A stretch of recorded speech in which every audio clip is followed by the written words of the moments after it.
Okay, let's just get right to it. It's a question a lot of us, we ask ourselves in private. Maybe we even feel a little guilty admitting it. But here it is. Do you hate family gatherings? You know that feeling, right? That knot in your stomach when you're driving over, that little voice in your head that's already practicing conversations, trying to figure out your escape routes. If any of that sounds familiar, well, you are in exactly the right place. And trust me, you are so not alone in this. So, here's our game plan. First, we'll talk about the universal dread.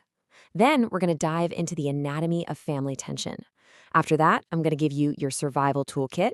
And finally, we'll cover how we can start changing the narrative. All right, section 1, the universal dread.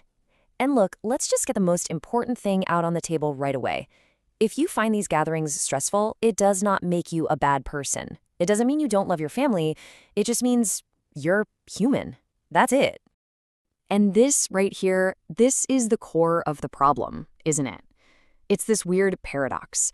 Family gatherings can feel like this intense pressure cooker. You're supposed to be happy, you're supposed to feel connected. But when the reality doesn't live up to that perfect picture, what do you get? Stress, anxiety, the exact opposite of what you were hoping for. I love this quote. It's so true. Think about it. You can totally love someone and also find them completely maddening. You can be grateful for dinner and also be counting down the seconds until you can leave. Holding both of those feelings at once, that's not just okay, it's normal. Okay, so we've established the feeling is super normal, but if we're going to actually deal with it, we have to understand the why behind it all. So let's unpack this. Let's look at the anatomy of family tension and figure out what's really going on. And here it is, the big one. At the very center of all this tension is this massive weight of unspoken expectations. It's like this invisible script that everybody is supposed to be following, but nobody's ever actually seen the script. And that right there, that's where so much of the frustration and hurt comes from. I mean, does any of this ring a bell? The expectation that you have to be on, you have to perform happiness. Or how about the expectation of just automatic gratitude, no questions asked? Or maybe you get shoved back into your old family role, the funny one, the responsible one, whatever it is.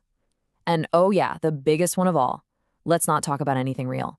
Let's just avoid conflict at all costs. Sound familiar? And really, this slide just says it all. It's the gap, isn't it? The gap between what we hope for and what actually happens. We go in wanting genuine connection. We get forced small talk. We're hoping for easy laughter. And we get that tense, awkward silence. We just want to feel understood. And somehow we end up in the same argument we had a decade ago. That gap, that's the source of the dread. And if we actually look at the data, it's pretty clear where the conflicts come from. The number one trigger, a whopping 40%, unsolicited advice. About your job, your love life, how you're raising your kids. Coming in at number 2, 30%, is just old history, past grievances that just keep coming back up.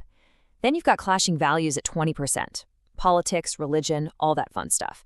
And the last 10%, well, that's just some personalities not mixing well. Okay, enough diagnosing the problem. We know why it's stressful. Now let's talk about the how. How do we deal with it? It's time to build your survival toolkit. These are actual, practical strategies you can use to protect your peace.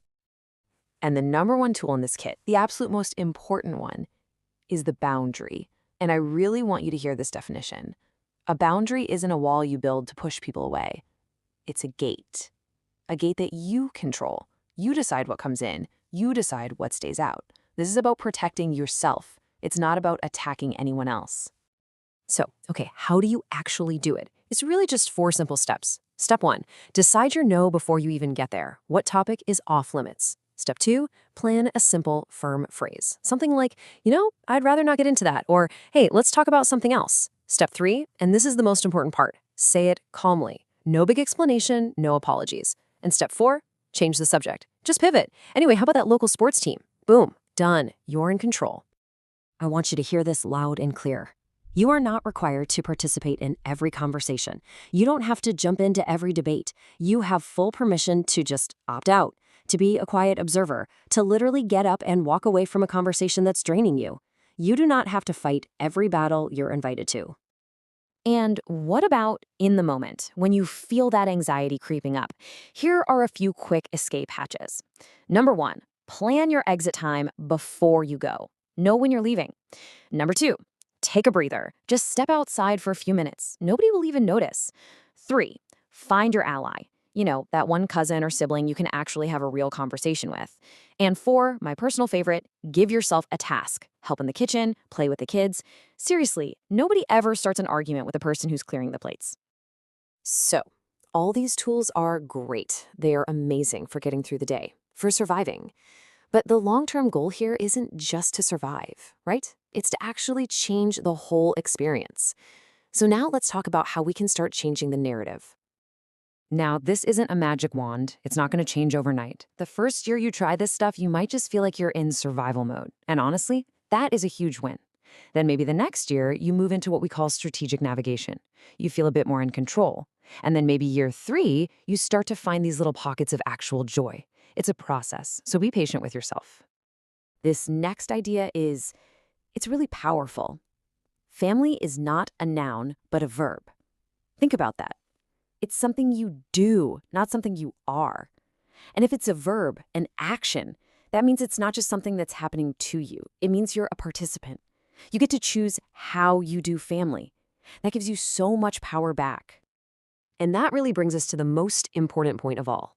The goal is not to have a perfect family gathering. Stop trying to fix everyone or create some flawless holiday experience, because that's impossible. The real goal, the only one you actually have control over, is to have a healthier you inside of that gathering. That's it. That's the win. So, I want to leave you with this one question. I'm not asking you to come up with some huge, complex plan to change everything. Just what is one small thing you can do differently next time? Just one. Maybe it's deciding on your leaving time in advance. Maybe it's having one boundary phrase in your back pocket.